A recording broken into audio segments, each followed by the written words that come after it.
جب رات زیادہ اندھیری ہو جاتی ہے تو اس کا مطلب ہے کہ صبح ہونے والی ہے۔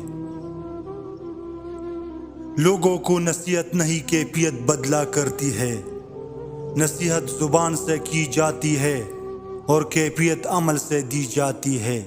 لوگوں کو اپنے عمل سے تبلیغ کرے۔ طاقت رکھتے ہوئے معاف کرنا، شرمندہ نہ کرنا اور بھول جانا اللہ کے مقرب ہونے کی دلیل ہے۔ زندگی میں ایسا شخص ڈھونڈیے جس سے بات کرتے ہوئے آپ کو الفاظ کا چناؤ نہ کرنا پڑے۔ میری موت کے اسباب میں لکھا ہوگا، مجھے بار بار پا کر ٹکرایا گیا ہے۔ اتنا تو اثر ہوگا ہماری یادوں کا، کبھی کبھی تم بنا بات بھی مسکراؤ گے۔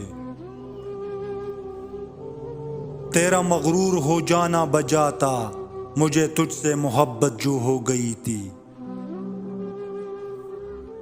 کوئی مر جائے تو صبر آ جاتا ہے، بچڑ جائے تو کیوں نہیں آتا۔ حضرت علی نے فرمایا، زیادہ سوچنا انسان کو ختم کر دیتا ہے، بس دعا کرو اور رب پر چھوڑ دو۔ منافق کی ہمدردی دشمن کی تلوار سے زیادہ خطرناک ہوتی ہے۔ انسانیت وہاں دم توڑ دیتی ہے جہاں ایک انسان کی مصیبت دوسرے کے لیے تماشا بن جائے۔ ہر حال میں مسکرانے کی ٹانی ہے اے زندگی، ہم نے ابھی ہار کہاں مانی ہے۔ اکڑ اگر انسان کو نہ بھی گرائے تو اکیلا ضرور کر دیتی ہے۔ حسد کا کوئی فائدہ نہیں، بلندیاں خدا کی ذات دیتی ہے۔ جب انسان کی عقل مکمل ہو جاتی ہے تو اس کی گفتگو مختصر ہو جاتی ہے۔ جب انسان خود سے مخاطب ہونے لگتا ہے تو دوسروں سے خاموشی اختیار کرنے لگتا ہے۔ خاموشیاں کبھی بے وجہ نہیں ہوتی، کچھ درد ایسے بھی ہوتے ہیں جو آواز چھین لیتے ہیں۔ کسی کے ساتھ لڑنا جھگڑنا انسان کے وقار میں کمی لاتا ہے۔ لوگوں کو اپنی خاموشی سے ڈراؤ۔ خاموشی عقل مند کا زیور اور احمق کا برم ہے۔ جو انسان جتنا خاموش رہتا ہے وہ اپنی عزت اتنا ہی محفوظ رکھتا ہے۔ صبر، خاموشی اور لا تعلقی بہترین انتقام ہے۔ کچھ باتوں کا جواب صرف خاموشی ہوتی ہے اور خاموشی بہت خوبصورت جواب ہے۔ اپنے خلاف باتیں خاموشی سے سنو اور جواب دینے کا حق وقت کو دے دو۔ خاموشیاں بے وجہ نہیں ہوتی، کچھ تو برداشت کیا ہوتا ہے۔ جو انسان تمہاری خاموشی سے تمہاری تکلیف کا اندازہ نہ کر سکے، اس کے سامنے زبان سے اظہار کرنا صرف لفظوں کو ضائع کرنا ہے۔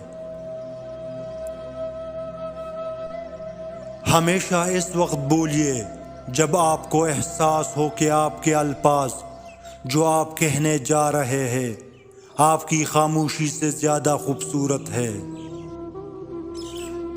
ہر خاموشی ہاں نہیں ہوتی، کوئی گلہ بھی ہو سکتی ہے۔ دو چیزیں انسان کی کمزوری ظاہر کرتی ہے، جہاں بولنا ہو وہاں خاموش رہنا، اور جہاں خاموش رہنا ہو وہاں بولنا۔ جانتے ہو اذیت کیا ہے؟ کہنے کو تو بہت کچھ ہونا مگر خاموش رہنا۔ میں جہاں بھی گرنے لگا مجھے میرے اللہ نے ہمیشہ تام لیا۔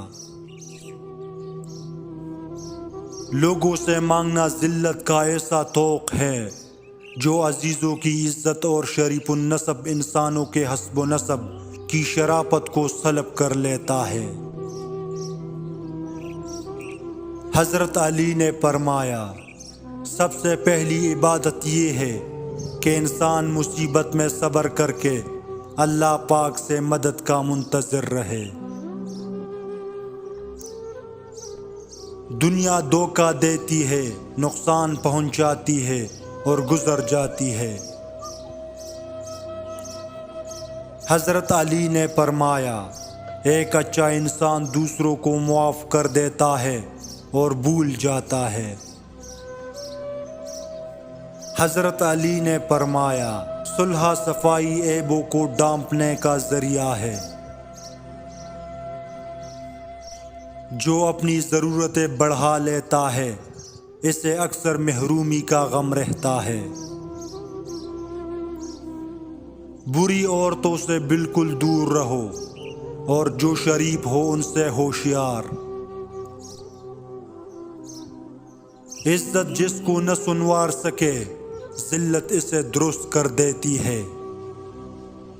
جس انسان کو غصہ زیادہ آتا ہے وہ انسان پیار بھی اتنا ہی زیادہ کرتا ہے اور اتنا ہی صاف دل رکھتا ہے۔ وہ شخص خود تم سے محبت کی بھیک مانگنے پر مجبور ہو جائے گا اگر تم اپنی عزت کرنا سیکھ جاؤ۔ جب تک تم خود کی عزت نہیں کرو گے وہ تمہاری عزت نہیں کر سکے گا۔ انسان کے آنسو اس وقت مقدس ہوتے ہیں جب وہ کسی اور کے دکھ اور تکلیف کو محسوس کر کے نکلے۔ حضرت علی نے فرمایا، یقین رکھو کہ صبر کے بعد تمہیں ایسی حیران کن نعمت سے نواز دیا جائے گا کہ تم درد و تکلیف کی تلخی کو بھول جاؤ گے۔